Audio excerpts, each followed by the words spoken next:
Bien, buenas noches, chicos, chicas. No se olviden de poner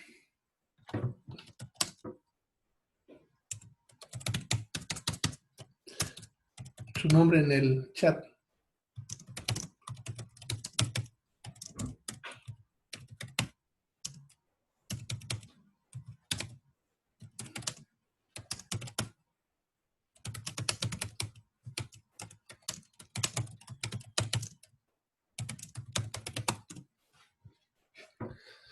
Bien.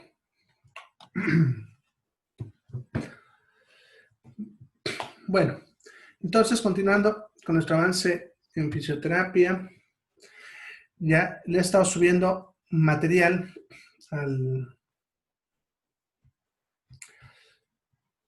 Classroom, como han visto, ya les he estado subiendo unos libritos. Estos libros son más que todo de apoyo, ya para que ustedes puedan aprender mejor. Este es un libro viejito, clásico de electroterapia, para lectura de distracción, como decimos, ya, este de acá, ya, para que ustedes tengan una miradita, ya. Este de acá, donde dice apuntes de electroterapia, es muy bueno, ya, a menos para lo que estamos viendo, van a ver que se parece mucho a lo que yo voy a ir dando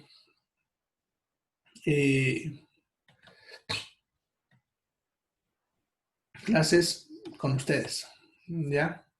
Se parece mucho a lo que vamos a ir viendo, ya un poco de lo que son los equipos, cómo se usan, etcétera. Incluso los puntos para poder poner ya los electrodos, ¿ya?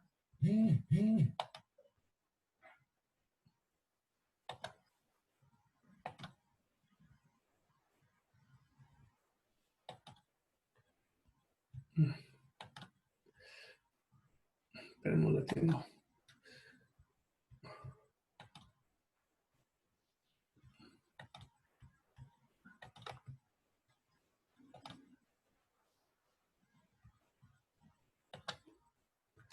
Ya.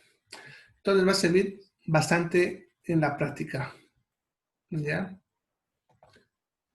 Hay otros, de técnicas de electroterapia, ya un poquito más resumido sobre cómo se manejan las corrientes, ¿no? Para diferentes usos.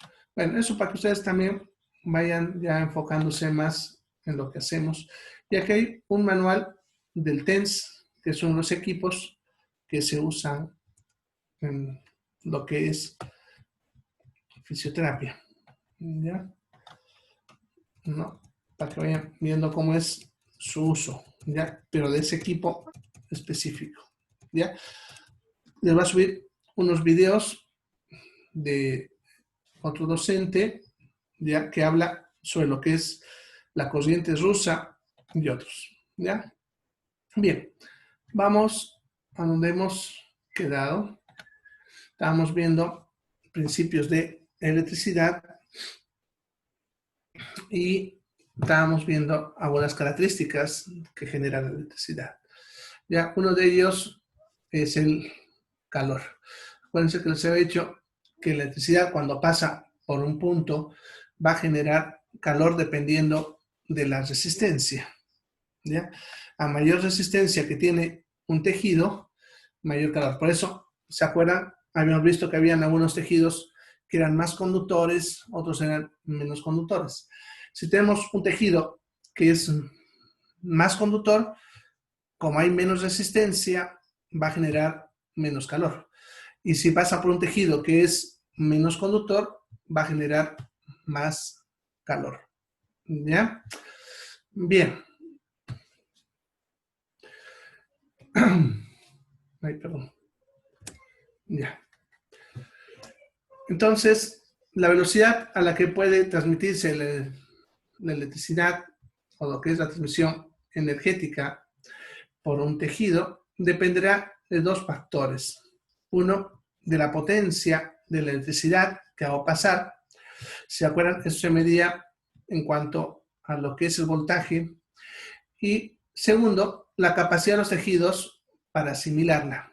En otras palabras, la resistencia. ¿Ya? Entonces, la rapidez con la que una electricidad pasa por un tejido dependerá, uno, de la fuerza de empuje y dos, de la resistencia del tejido. Bien, en electroterapia hay muchas técnicas, ya van a ver, en la cual se varían diferentes factores de los que hemos visto de la electricidad. Ya generalmente se aplican electrodos superficiales de diferentes tamaños, desde pequeños para ser más específicos en puntos específicos o más amplios para abarcar mayor cantidad de tejido. ¿Ya? Pueden aplicarse en diferentes tiempos y en algo que se conoce como impulsos, ¿ya? O sea, momentos de descargas eléctricas que se pueden medir en milisegundos, ¿ya? Y pueden tener diferentes formas de variación entre intensidad, potencia, etcétera, que eso hará que formen ciertas curvas, ¿ya? Que hace que tengan diferentes efectos en los tejidos. La electricidad, cuando pasa por ciertos tipos de materiales, ya ciertos tipos de materiales como el cobre, por ejemplo, suele generar magnetismo, ya alrededor de ese punto. Es más, su cable eléctrico, por ejemplo, en la casa que circula, genera magnetismo. Claro que pequeñito, pero genera, ¿ya? Pero hay equipos los cuales se hace girar cobre alrededor de hierro, ¿ya? Y cuanto más gire, pues más magnetismo suele generar, ¿ya?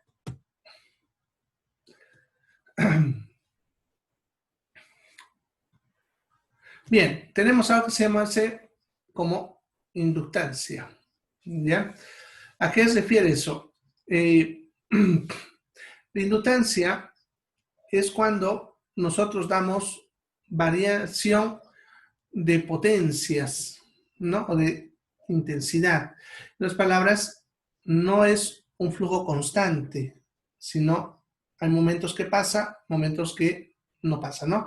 Bajamos la intensidad, subimos, ¿ya? Eso genera que el tejido se oponga más o menos resistencia dependiendo de esto. Depende del tejido y del tipo de electricidad.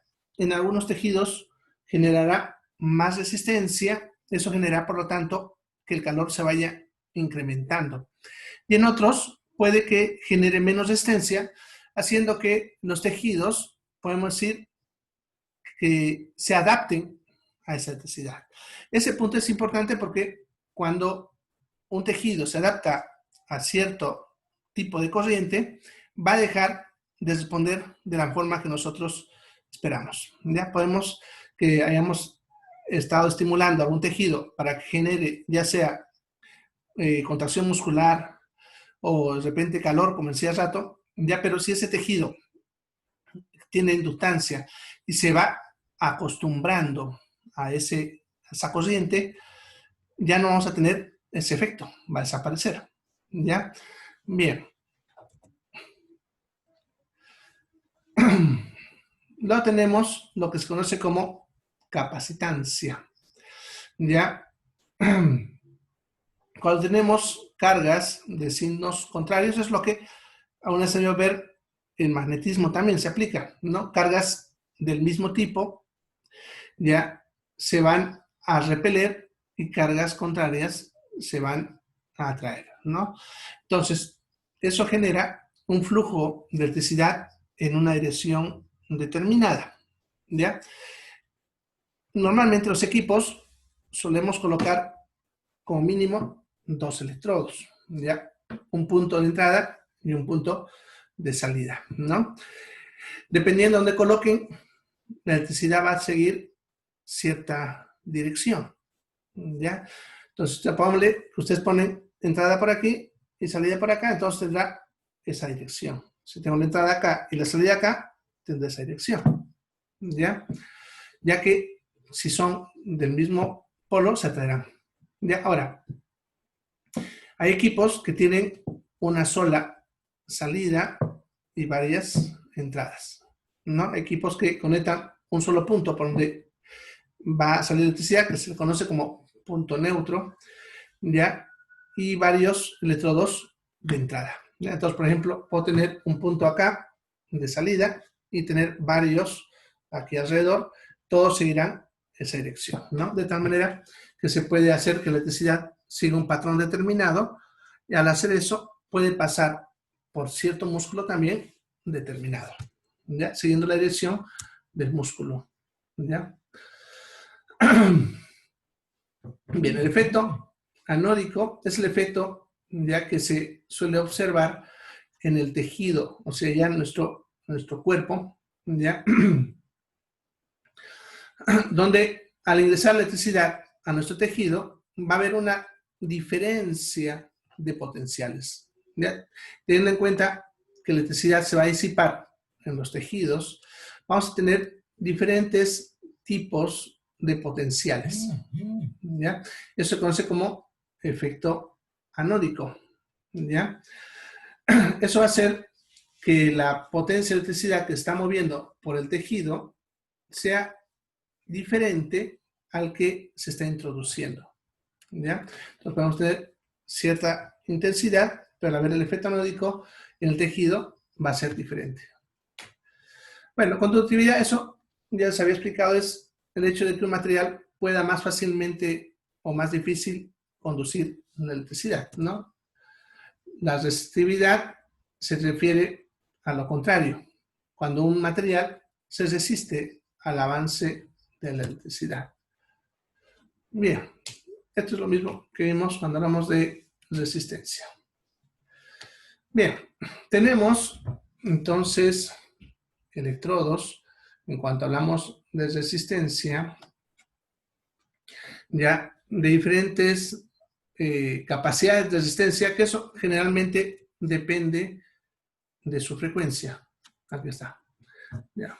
Entonces, la resistencia que pueda tener ese material dependerá, uno, de qué material está compuesto, si son de cobre, plata u otros materiales compuestos, ya, del grado de humedad que hay, de la presión ejercida sobre la piel y el tamaño del electrodo, ¿no? Un electrodo más pequeño va a tener más resistencia, un electrodo más grande va a tener menos resistencia, ¿ya?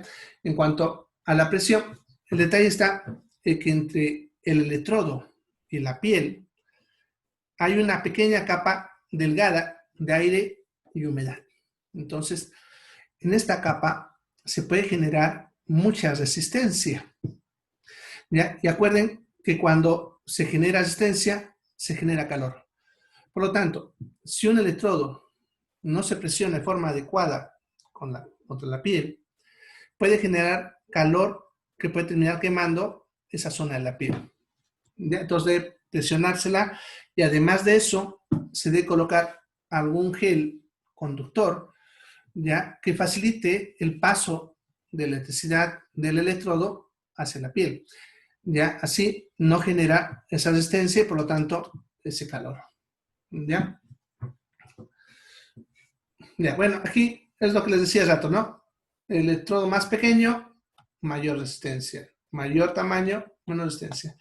Ya, para que ustedes lo entiendan, usen la analogía de las tuberías que les estaba explicando el otro día, ¿no? Un tubo más grande permite que pase el agua más fácilmente. Un tubo más delgado le va a costar.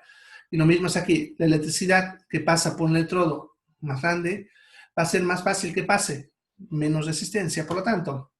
¿Ya? Entonces, si el electrodo es muy pequeño, le va a costar que pase y por lo tanto mayor resistencia. ¿Ya? Entonces, eso incluso nos es útil para controlar ciertos factores como el mismo calor. ¿Ya? Si yo genero calor, puedo generar diferentes grados de calor dependiendo de la necesidad. Bien, luego los ciclos tenemos que cada vez que se lanza una corriente, ya esta corriente puede generar una onda gráfica, ya que eso se conoce como un ciclo. ¿Ya? Entonces, por ejemplo, aquí ustedes ven que se está generando en esta imagen una corriente que se incrementa progresivamente, luego desciende rápido y luego tiene un descenso más lento para tener otro descenso más rápido, ¿no? Ya, esta onda que se ha dibujado es una onda conocida como un impulso. Todos estos son impulsos. Ahora, un ciclo sería el tiempo entre el inicio de ese impulso, que sería esta línea que ven, hasta el inicio del siguiente impulso. Entonces, eso sería un ciclo. Eso se puede observar gráficamente en ciertos equipos. Ya algunos equipos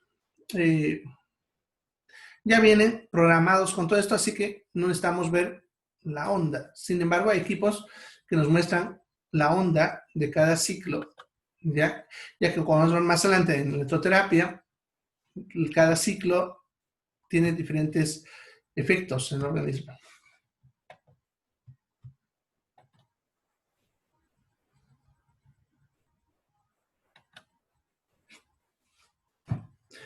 Bien, entonces un periodo ya sería, podemos decir, la suma de impulsos que hay dentro de un periodo de tiempo.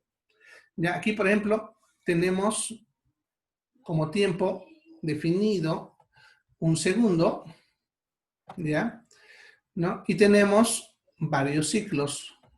Cada uno de estos es un ciclo.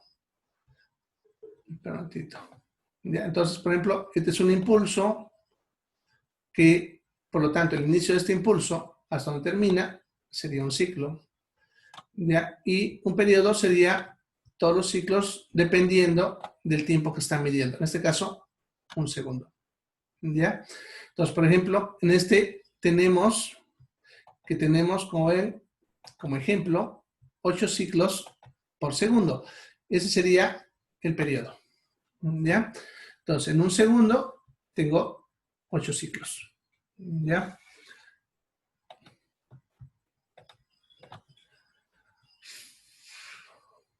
Bueno, la frecuencia. ¿Ya? Longitud de onda es el tamaño que tiene una onda dentro de un ciclo. ¿Ya? Eso puede ser medido en tiempo, depende mucho del tamaño de la onda. Como en este ejemplo, perdón, ya vemos una onda con un lado positivo y un lado negativo. Ya, eso por ejemplo que ven sería un ciclo y en ese ciclo vemos esa onda eléctrica. Ya, el periodo de tiempo desde donde empieza hasta donde termina es lo que se conoce como longitud de onda. Ya, las veces que esto ocurra en un tiempo determinado es lo que sería la frecuencia. ¿Ya? Ahora, si yo sumo o multiplico, perdón, por eso dice acá, multiplico esta longitud por las veces que esto pasa en un periodo de tiempo, que sería la frecuencia, voy a tener la velocidad de propagación, ¿no? La velocidad a la que la electricidad se mueve por el tejido determinado. Se me fue la mano.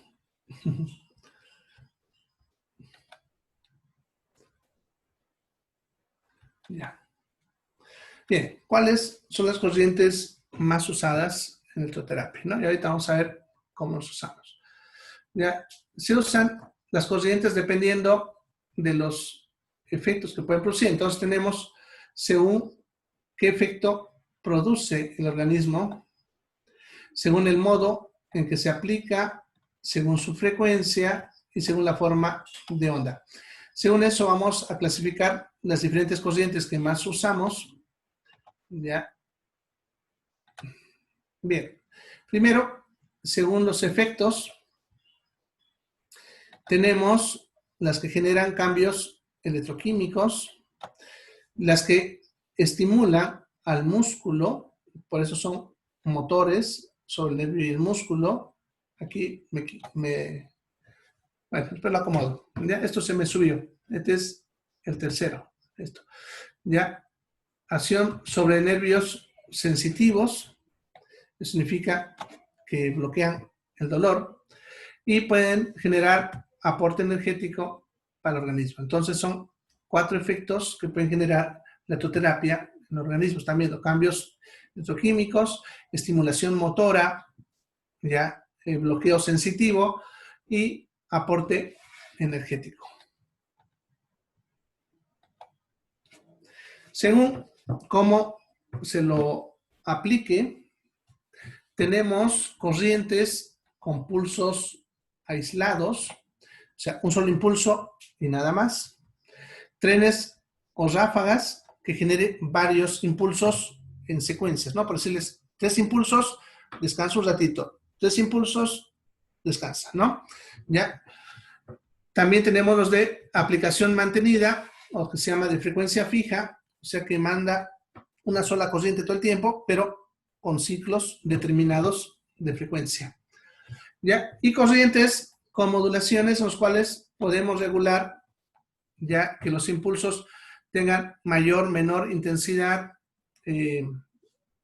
Podemos tener que los ciclos sean variables. Podemos tener, por ejemplo, un tren con una frecuencia más baja y otro con una frecuencia más alta, ¿no? O sea, haciendo esos tipos de combinaciones. Según la frecuencia, esto es importante recordarlo porque muchos de los equipos se regulan según la frecuencia. ¿Ya? Tenemos los de baja frecuencia que van de 0 a 1000, los de media frecuencia que van de 1000 a 500.000, esto es Hertz, no se olviden, ¿ya? De las cuales, fíjense, se pueden usar generalmente de 2000 a 10.000, los que más se usan. Los de alta frecuencia, que son los que van ya de 500.000 hasta lo que se conoce como rango ultravioleta. En otras palabras, hasta el punto que se convierte en luz, ¿ya? La parte ultravioleta, ¿ya? Y tenemos los de banda de alta frecuencia, ya que van ya dentro de lo que es el rango de la luz y los de la frecuencia, ¿no? Como incluso los infrarrojos, ¿ya? Vamos a usar, dependiendo de lo que se requiere, ya vamos a ver variantes de diferentes frecuencias.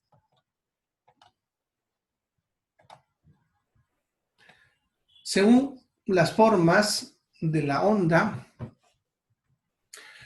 pueden tener diferentes formas, ¿ya? Suponiendo, vamos a hacer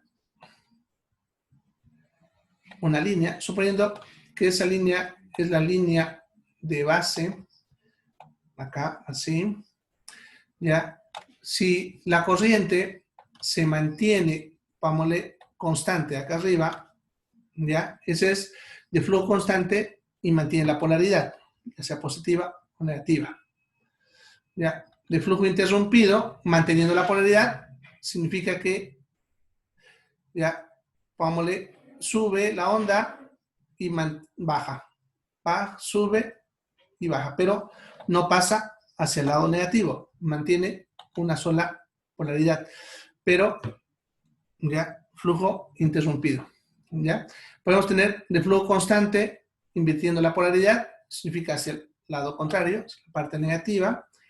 También de flujo interrumpido, ¿ya? E invirtiendo la polaridad significa que tenga un componente positivo y luego otro negativo. ¿Ya? Podemos modular la amplitud, que significa, ¿no? Pongámosle una onda más pequeña, otra onda más grande, así, ¿no? Variando sus amplitudes, ya modelando la frecuencia, que serían las veces que se repite en un tiempo determinado, y podemos también combinar al mismo tiempo dos formas.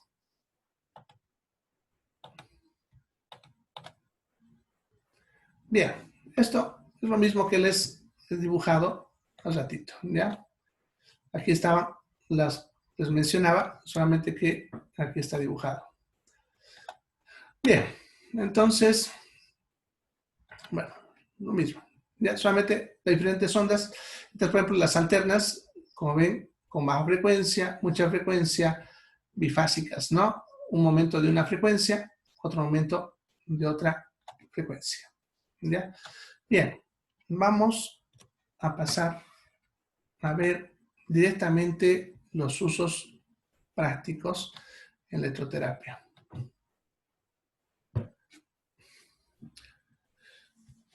Por si acaso, los videos que les voy a subir del otro docente de fisioterapia, que les va a hablar de la corriente rusa, también entra en evaluación, por si acaso. ¿Ya? Entonces, les voy a subir eso mañana hasta el mediodía.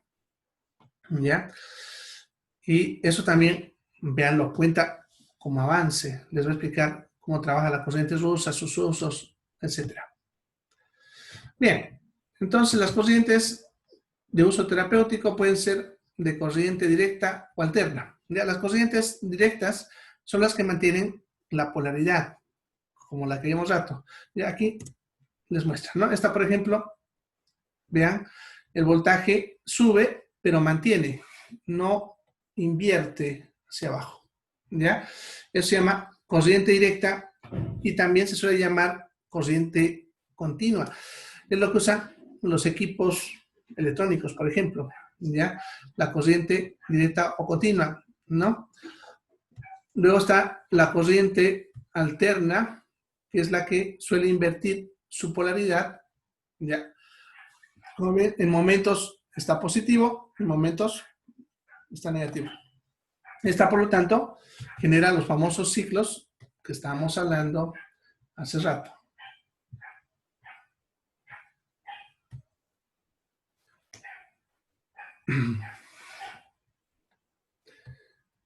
Según su forma, pueden tener corrientes de estado constante, que son las que mantienen desde el inicio la misma forma, ¿ya? La misma intensidad, ¿ya? Lo que es los ciclos, etc. Las corrientes de estado variable son las que van a ir variando los impulsos, ¿ya? En diferentes momentos. Generalmente suelen ser rítmicas, pero podemos decir que hay momentos que tienen ciclos más rápidos, otros más lentos, ¿no? Esos son corrientes de estado variable. Pero un impulso, ya saben, son los momentos en los que ocurre la descarga, ya, eléctrica, y estas pueden tener diferentes formas, ¿no? Por ejemplo, este impulso es de forma rectangular. Podemos tener de forma farádica, que es la que tiene un impulso lento y disminuido positivo y luego una inversión brusca de corto tiempo negativa. Como farádica, cuanto mantiene rápidamente la invertida. Bueno, desde el punto de vista fisiológico, ya, el otro era desde el punto de vista de la clasificación, ¿se acuerdan? De lo que es las frecuencias que se pueden usar. ¿Ya? Pero lo que es el punto de vista fisiológico, de lo que podemos ya aplicar en el organismo, vamos a usar corrientes de baja frecuencia que van de 0 a 500 o incluso hasta 800 Hz. De media frecuencia, de 800 hasta 50.000, que podemos usar en nuestro cuerpo. Y alta frecuencia, por encima de 100.000.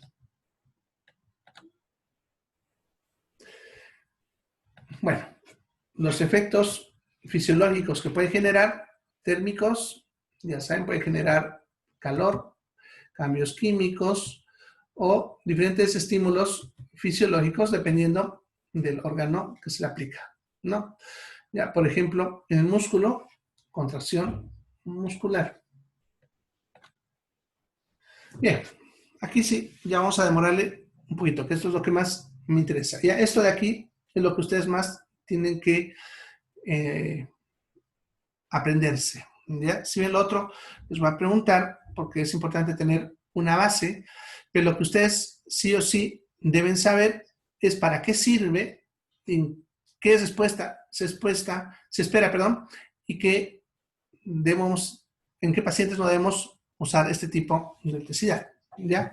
Tenemos entonces diferentes modalidades terapéuticas. Eso lo ven acá, ¿no? La modalidad terapéutica que se puede aplicar, ¿no? Los diferentes equipos, que hay equipos que vienen específicos para una modalidad y hay otros que pueden tener varias modalidades a programar. ¿Ya? Entonces, la primera sería corriente de estimulación eléctrica con alto voltaje. Podemos generar altos voltajes en el cuerpo, pero no se olviden que tenemos que tener baja intensidad, ¿no? El amperaje, ¿se acuerdan? Que es lo que les decía que genera daño al tejido. ¿Ya? ¿Qué respuestas tienen las corrientes de alto voltaje? Se usa para modulación del dolor. No hacen desaparecer el dolor, pero reducen ya la capacidad de sentir dolor. Y por lo tanto, mejora el efecto de los tratamientos médicos. Entonces, por ejemplo, un paciente que tiene un dolor en alguna parte del cuerpo, ya, si le damos solamente, pongámosle, diclofenaco, le va a calmar, pero pongámosle que no al 100%, pongámosle que un 60%, o sea que todavía le duele algo. Pero si yo uso una corriente de estimulación de alto voltaje, ya, esto me va a modular el dolor al punto que esa misma dosis le va a calmar de repente el dolor un 100%, cosa que solito no hayamos conseguido hacerlo. Entonces sirve de apoyo al tratamiento del dolor. Ya, va a servir para la reeducación muscular, ¿ya? En pacientes que han perdido esa capacidad, ¿ya? ¿Cómo se hace la reeducación? Ten en cuenta que una persona cuando sufre alguna lesión, a veces cerebral, pierde la capacidad de poder mover una parte del cuerpo. Puede que el nervio todavía esté conectado, ¿ya? Y por lo tanto haya respuesta de ese músculo, ¿ya? Pero ha perdido esa capacidad, ¿ya?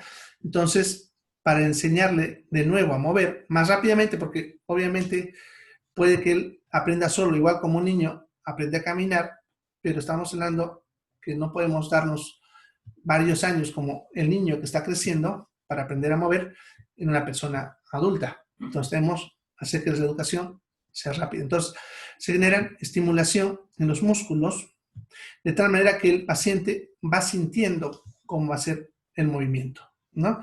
Entonces le dice que piense en mover la mano, vámonos mover los dedos, hacer esto, ¿ya? Y al mismo tiempo estimulamos los músculos que hacen ese movimiento. De tal manera que él cuando piensa que va a mover, hace eso, ¿no? Y él va haciendo ese proceso de aprendizaje, ¿ya? Para lo que es la educación muscular. Para contracciones de bombeo muscular. Eso se suele ver en pacientes que tengan mucho tiempo de sedentarismo. Estamos hablando de personas a veces con situaciones en las cuales están mucho tiempo en cama, ¿no? Por algún motivo, principalmente si son personas que tienen obesidad u otros factores que pueden generar que haya coagulación intravascular en los tejidos, ¿ya? Entonces, al estimular la contracción muscular, el músculo actúa como una bomba, ¿ya? Por ejemplo, en las piernas, nosotros si hacemos que el músculo se contrae, aprieta a los vasos sanguíneos y estos bombean la sangre, de tal manera que aumenta ese flujo sanguíneo, ayudando a que la circulación mejore y evitamos también complicaciones como la coagulación de los vasos sanguíneos, las trombosis y otro. Además, incluso eso ayuda a que los líquidos que se acumulan por procesos inflamatorios también más fácilmente sean eliminados hacia el torrente sanguíneo y así metabolizados. Ya, por lo tanto, favorece en situaciones de éstasis, pacientes que están mucho tiempo en mucha posición, ya ayudando a que haya una mejor circulación del tejido y reduciendo también la inflamación. El tratamiento de retraso de la atrofia. ¿Se acuerdan cuando les hablaba en fisiología que les decía que los músculos, si no se trabajan, van perdiendo fibra, ¿no? Y una persona que por mucho tiempo ha estado sin hacer una actividad, su músculo puede llegar a perder toda la fibra y a eso le conocemos como atrofia muscular. Si llega a ese punto, ese músculo ya no va a funcionar. Entonces, para evitar esa atrofia en personas que han sufrido una lesión neurológica y pudiese tener la posibilidad de que se reconecte para disminuir esa atrofia, podemos hacer estimulación eléctrica, ¿ya? Hacemos trabajar al músculo para que haya un estímulo y fabrique fibras, ¿ya? Podemos generar potenciación muscular en personas que requieren fortalecer alguna musculatura. Por ejemplo, cuando tenemos lesiones de columna o dolores como las famosas ciáticas, por ejemplo, muchas veces se suelen deber al hecho de que la columna ha perdido su estabilidad. ¿Por qué esa columna ha perdido su estabilidad? Porque la musculatura que ayuda a mantener la estabilidad de esa columna se ha debilitado. Si se debilita, entonces esa debilidad hace que la columna se desvíe hacia un lado o hacia el otro lado y eso genera los diferentes tipos de dolores por presiones de raíces nerviosas, etcétera, ¿no? Entonces, si nosotros estimulamos esta musculatura, ya vamos a potenciar la fuerza, haciendo que esos músculos tengan mejor potencia para sostener la columna y por lo tanto estabilizan y al hacer esto mejora la sintomatología que tuviese el paciente, ¿ya? Podemos aumentar la amplitud del movimiento en caso de que esté limitado por algún motivo. Ya aquí sí hay que tener siempre cuidado de ver qué es lo que está limitando ese movimiento, ¿ya? Sucede que a veces, pongámosle, no puede completar un movimiento, ¿no? Pero al hacer estimulación, pudiésemos generar que complete, ¿no? Ya, ahora, hay que ver si el problema es muscular o de otro tipo, ¿no? Puede ser que el tendón esté cicatrizado por una lesión, entonces en ese caso puede generar mucho dolor o más lesión. Entonces hay que analizar qué es lo que está limitando el movimiento. En cuanto a las fracturas, ya, se puede usar también, pero aquí hay que tener mucho cuidado, hay que saber cómo trabajar. Lo que pasa es que el hueso cuando está roto, si está muy quieto, no sangra, ¿ya? Y para que cicatrice el hueso, tiene que sangrar forzosamente ahí adentro, ya que esa sangre es la que genera que se forme el cartílago y luego se forme el hueso cicatrizal. Entonces, cuando hay una fractura, los huesos tienen que moverse poquitito. Obviamente no mucho, porque si no, desestabilizo la fractura. Tiene que haber un pequeño movimiento que genera ese estímulo para que cicatrice el hueso, ¿ya? Principalmente personas que pudiesen tener problemas, como personas de tercera edad, diabéticos, puede ayudar en este aspecto. Bueno, ahí quedamos por hoy. Se me está acabando el tiempo. Yo sé que tienen alguna pregunta, pero me la escriben mañana al empezar, ¿ya? Nos vemos